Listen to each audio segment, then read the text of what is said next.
ஞானானந்தமயம் தேவம் நிர்மலஸ்படிகாகிருதியும் ஆதாரம் சர்வ வித்யானாம் ஹயக்ரீவம் பாஸ்மகே. நமஸ்காரம். நேயர்கள் அனைவருக்கும் அஸ்ட்ரோ KS ஐயங்காரின் பணிவான நமஸ்காரங்கள். புது வசந்தம் டிவி நேயர்களுக்கு அஸ்ட்ரோ KS ஐயங்காரின் பணிவான நமஸ்காரங்கள். லோகா சமஸ்தா சுகினோ பவந்து. நன்றி, நமஸ்காரம்.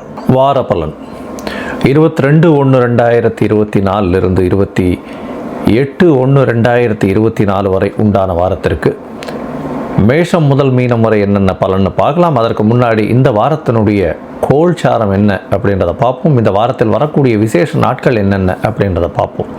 அதற்கு பிறகு இந்த வாரத்தில் வரக்கூடிய சந்திராஷ்டமம் எந்தெந்த ராசிக்காரர்களுக்குன்றதை பார்க்கலாம். முதல்ல இந்த வாரத்தினுடைய கோல்சாரம் காலபுருஷ தத்துவத்தின் முதல் ராசியான மேஷ ராசியில் குரு பகவான், 6ஆம் இடத்தில் அதாவது கன்னியில் கேது பகவான், தனுசுல 3 கிரகங்கள் அதாவது செவ்வாய், புதன் மற்றும் சுக்கிரன் 3 கிரகங்கள் இருக்குது. பெரிய விசேஷம். சூரிய பகவான் மகர மாதம்ன்றதுனால மகரத்துலேயும், சனி பகவான் கும்பத்துலேயும், மீனத்தில் ராகு பகவானும் இருக்கா. இந்த வாரம் பார்த்தாலேனால் அதாவது 22ஆம் தேதியிலிருந்து 28ஆம் தேதி வரலும் சந்திர பகவான் அதிவேகமாக செல்லக்கூடிய கிரகம் அப்படின்னு சொல்கிறவர் ரிஷப ராசி அதாவது மிருகசீரிஷ நட்சத்திரத்திலிருந்து அவர் பூர நட்சத்திரம் வரலும் போகிறார், அதாவது சிம்ம ராசி வரலும் போகிறார். இது இந்த வாரத்தினுடைய கோல்சாரம். இந்த வாரத்தில் பார்த்தோம்னா கிரக மாளிகா யோகம்னு சொல்லக்கூடியது இருக்குது. என்ன அப்படின்னா 5 கட்டத்தில் கிரகங்கள் எல்லாமே இருக்குது பாருங்கள். அதாவது கேத்துவை தவிர மிச்சம் எல்லாமே 4-5 கட்டத்தில் கண்டினியூஸாக இருக்குது. நடுவில் எந்த ஒரு பிரச்சனைகளும் இல்லாமல், அதாவது எந்த கேப்பும் இல்லாமல் தனுசுலேருந்து பார்த்திங்கன்னா தனுசு, மகரம், கும்பம், மீனம், மேஷம் அந்த 5 கட்டங்களும் ஃபுல்லாக இருக்குது. இது கிரக மாளிகா யோகம்னு சொல்லக்கூடியது. இந்த மாதிரி யோகங்கள் இருக்கக்கூடி பிறந்தவர்களுக்கு இயற்கையிலேயே அதீதமான செல்வங்கள் இருக்கும், பெரும் வளமை இருக்கக்கூடும். அதை தவிர ஒரு பெரிய ஏற்றமான இடத்துல அவர்கள் தொழில் செய்வார்கள், தொழிலிலும் மிகப்பெரிய வெற்றி அடைவார்கள். ஒரு பெரிய ஏற்றத்தில் அரசாங்கத்தில் ஒரு பெரிய ஆளுமையில் இருக்கக்கூடிய அளவிற்கு ஒரு பெரிய ஏற்றம் இருக்கும். சரி, இந்த வாரத்தினுடைய விசேஷ தினங்கள் அப்படின்றத பார்ப்போம். இந்த வாரம் ஆரம்பிக்கிறதே துவாதசியில் ஆரம்பிக்கிறது. இந்த வாரத்தில் 22ஆம் தேதி அன்னைக்கு துவாதசி. இது வைணவர்களுக்கு ஒரு பெரிய விசேஷமான நாள். ஏன்னா ஏகாதசி விரதம் இருக்கிறவா, அதாவது துவாதசி பாரண பண்ணணும். ஏகாதசிக்கு விரதம் இருக்கலைன்னாலும் துவாதசி அன்னைக்கு இந்த துவாதசி பாரணம் பண்ணணும் அப்படின்னு சொல்லுவாள். சீக்கிரமாகவே சாப்பிடணும்னு சொல்லுவாள். அதை தவிர சுண்டக்காய், இந்த மாதிரி நெல்லிக்காய் இதெல்லாம் சேர்த்துக்கணும், அகத்திக்கீரை இதெல்லாம் சேர்த்துக்கணும். இன்றைக்கி அகத்திக்கீரை வாங்கி அருகில் இருக்கக்கூடிய கோசாலையில் கொடுக்கறது ரொம்பவும் விசேஷம். 23ஆம் தேதி பிரதோஷ காலம். பிரதோஷம் அப்படின்றது திரையோதசி அப்படின்னு சொல்லக்கூடிய 13ஆம் நாள். அதாவது தேய்பிரையும் சரி வளர்பிரையிலும் சரி 2 காலகட்டத்திலையும் பிரதோஷம் வர்றது உண்டு. இது வளர்பிறை பிரதோஷ காலம். ஏன்னா இதுக்கு அடுத்த 2 நாளில் பௌர்ணமியும் வருது. இந்த பிரதோஷத்தில் விசேஷம் என்னன்னு பார்த்தாலே, ஏன்னா 23ஆம் தேதி செவ்வாய்க்கிழமை வருது, பிரதோஷமாகவும் இருக்குது. இன்றைக்கி திருவாதிரை நட்சத்திரம் வேறு வருது. திருவாதிரை சிவபெருமானுக்கு உகந்த நட்சத்திரம். எல்லா சிவன் கோயில்லையும் பெரிய ஏற்றம் கிடைக்கக்கூடிய நாளாக இந்த நாள் இருக்கும். சாயந்தரம் 5:45 6:15 வரலும் பெரிய ஆரத்தி எடுப்பால் அந்த ஆரத்தி சேவிக்கிறது பெரிய விசேஷம். எல்லா விதமான துயரங்களும் போகக்கூடிய, எல்லா விதமான விஷயங்களும் அதாவது தோஷம் எல்லாமே அற்று போகக்கூடிய காலமாக இந்த காலம் அமையிறது. அதை தவிர எந்த நினைச்சுட்டு நம்ம பிரதோஷ கால விரதம் இருக்கோமோ, இந்த ஆரத்தி முடிஞ்சதுக்கப்புறம் பிரதோஷ பூஜையை முடிச்சுட்டு ஆரத்தி முடிஞ்சதுக்கப்புறம் அதுக்கப்புறம் சாப்பிட்றது தான் விசேஷம். பெருமாள் பிரசாதம் வாங்கி சாப்பிட்டு அங்கே சிவன் கோவிலில் பிரசாதம் வாங்கி சாப்பிட்டுட்டு அதுக்கப்புறம் இந்த உங்களுடைய பிரதோஷ விரதத்தை முடிச்சுக்கிறது நல்லது. அதாவது திருமண பிராப்தி, குழந்தை பிராப்தி, அதை தவிர உங்களுக்கு கடன், இந்த மாதிரியான பிரச்சனைகளுக்கு பிரதோஷ விரதம் இருக்கிறது எப்பொழுதும் உண்டானது. இந்த வாரத்தில் பார்த்தீங்கன்னா 25ஆம் தேதி தைப்பூசம். மிகவும் ஏற்றமான நாள். முருகப்பெருமானுக்கு பெரிய ஏற்றம். அசுரர்களை வென்று தேவர்களுக்காக வென்று வெற்றியை கொடுத்த நாளாக கருதப்படுகிறது. தேவயானை திருமணமும் நடந்ததாக தைப்பூசத்தன்னைக்கு சொல்லக்கூடியது. தைப்பூசத்தன்னைக்கு இன்னொரு பெரிய விசேஷம் என்னன்னா, வடலூர்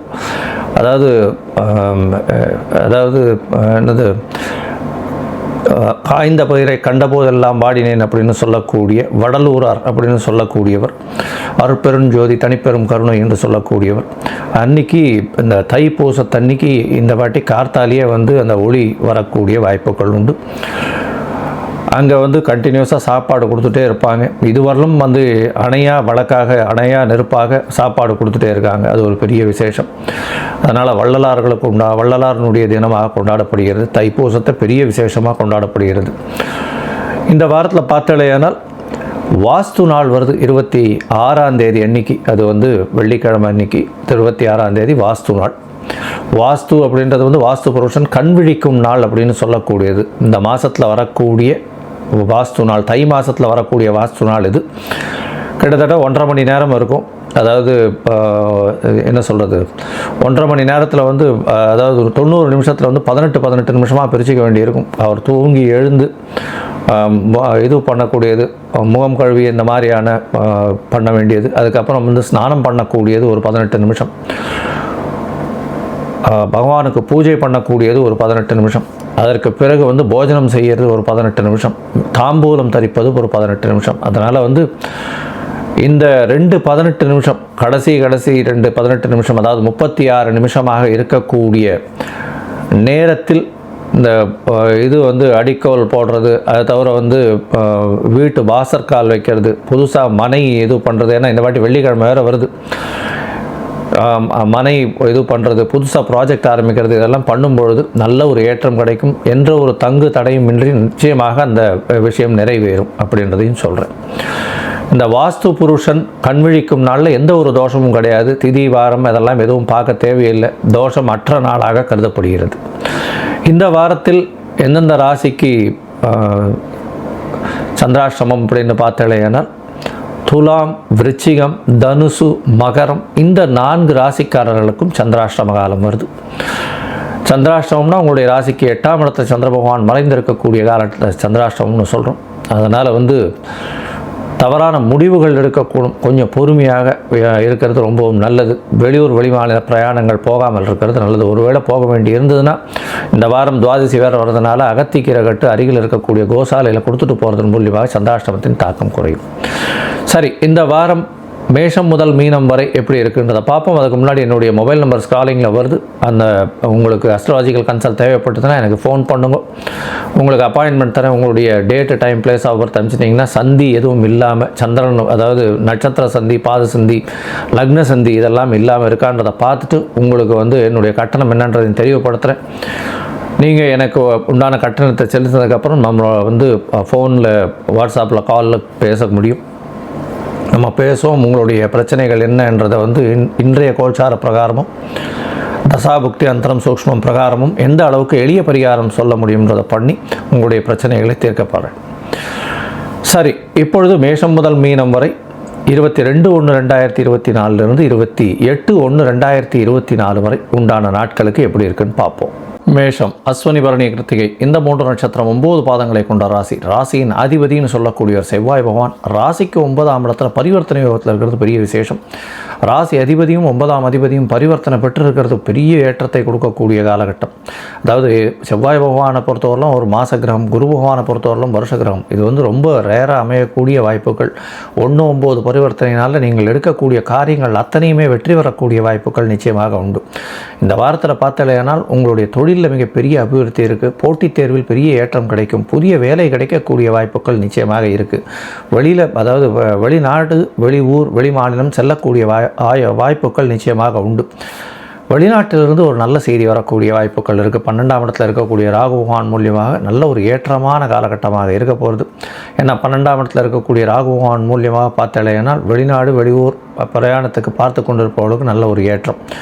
உங்களுக்கு வந்து இந்த வெளிநாட்டில் வந்து போஸ்ட் கிராஜுவேஷன் படிக்கணும்னு நினச்சிட்டு இருக்கக்கூடிய பசங்களுக்கு வந்து நல்ல ஒரு ஏற்றம் கிடைக்கக்கூடிய காலகட்டமாக இந்த வாரம் அமையிறது. இந்த வாரம் பார்த்தோம்னா 22/1/2024 28/1/2024 வரலும் உண்டான நாட்களில் பார்த்தாலேனால் உங்களுடைய ராசிக்கு 2ஆம் இடத்துல சந்திர பகவான் ஆரம்பிக்கிறார். சந்திர பகவான் 2ஆம் இடத்துல உச்சம் பெற்றிருக்கக்கூடிய காலகட்டம். மிருகசீரிஷ நட்சத்திரத்திலையும் இருக்கார். சாயந்தரம் 5:45 6 மணி வரலும், அதாவது 22ஆம் தேதி மாலை 6 மணி வரலும் வந்து சந்திர பகவான் இருக்கார்.